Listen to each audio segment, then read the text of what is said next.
Hello, we are starting a new story today. On the table there were so many empty glass bottles. A man rubbed his fingers on a mirror screen and mumbled, "This has to work. Come on." Suddenly, the mirror became hazy, and a silhouette of a tall man wearing a uniform can be seen. The man's mind clicked. The mirror's working. In the mirror, a handsome, tall and refined man wearing noble attire can be seen. The man was stunned to see a man in the mirror. Then the mirror became fuzzy again, and that noble silhouette disappeared. The man wearing grey robe was speechless. He bent down a little, touching the mirror, as if not knowing he was talking to the mirror or himself. The man's mood was complicated because it was a man whom he saw in the mirror, the one he would get married with one day. His mind became blank that there must have been something wrong with the formula, otherwise it couldn't be explained. He slumped down on the chair. Damn! He got irritated. There was no chance in the first place. This was a ridiculous project to begin with. 3 months earlier, the man was squatting down and picking herbs in the field, when suddenly someone asked him from behind, "Are you Enid, the alchemist?" Enid replied, "Yes, that's me. May I ask who's speaking?" The man came by a horse with a letter in his hand and introduced himself. "I'm the king's rider, here to deliver the king's message." Hearing this, Enid detected a trouble.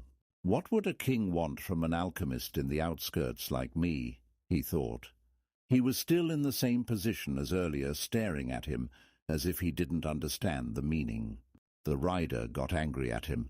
"What are you staring at? Move, kneel before the king's order," and then mumbled, "Commoners and their manners."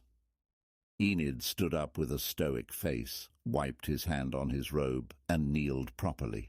"I, the humble servant of the king, present to take the king's order."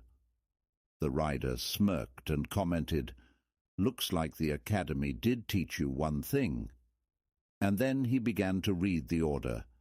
"I, Tolior III of his name, hereby command you, as my loyal servant," and blah blah. The speech went on.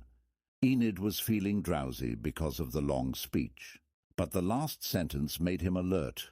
"If you fail to deliver the potion within the given period, your qualification as an alchemist will be deprived." Enid was stunned hearing this. He had studied very hard to get his graduation, and now it was going to destroy everything with this one stupid order. He asked again, "Wait a second. Sir, what potion did you tell me to create?" The rider got irritated that commoners never listened the first time, but still answered, "A potion that reveals the user's future spouse." "Is that even possible?" Enid was sweating profusely thinking this. "When is due?" he asked the rider. 6 months, starting now. Good luck, alchemist." And then he left. Enid's mind went blank. 6 months? Not 6 years. What just happened? Is the king out of his mind? Back to the present, Enid stood up from the chair groggily and started making the formula again. Damn it! It's not like I can kill the king. If only my partners were people I could trust.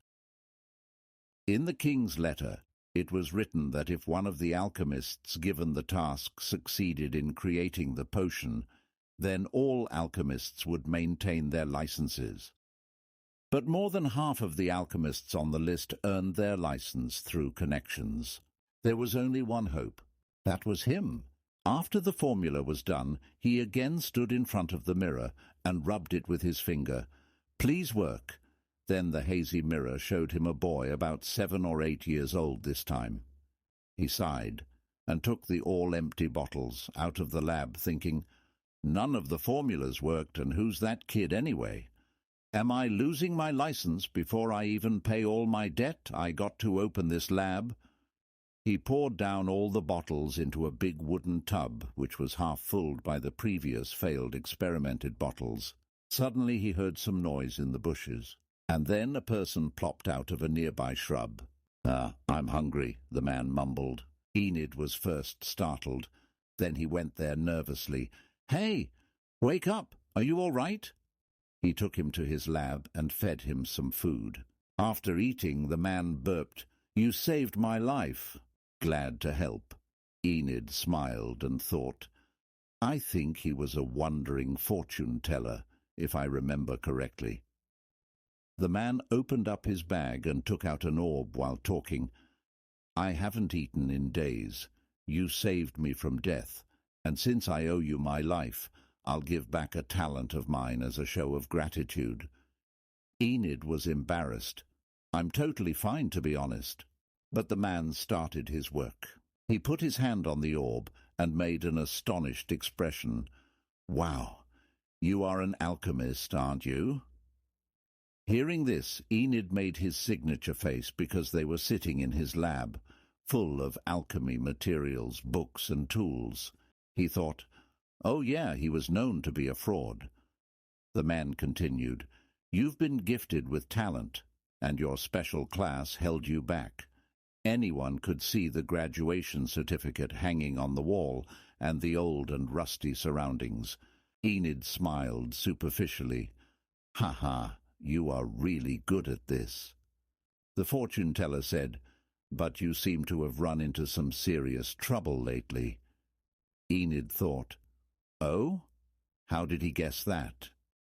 "But don't worry, someone even greater than the man you have been cursing will come to save you from your hard luck, and you will marry someone with great social status." Enid imagined how could he become a noble king from a commoner alchemist. He asked, "What does she do?" The man replied, "Oh, I see someone with size." Enid's imagination ran wild, thinking of a girl with a masculine body. "I see the shadow of a sword swinging in the background, and oh, you are going to be loved. The kind of love you'll never receive from any other. Be cautious. Your lover's sweetness can quickly turn into a venomous sting with a single misstep." Hearing this, Enid made his signature face. He had had enough of his rambling. The man continued, "One more thing. It's important. I've not seen anything like it before. I see a monster with huge—" Enid cut off his rambling in the middle. "Ha ha ha, thank you. But I was kind of in the middle of something," and stood from his seat. The man frowned. "Oh? But there is still some left to tell." Enid stopped him. That was more than enough. "Thank you."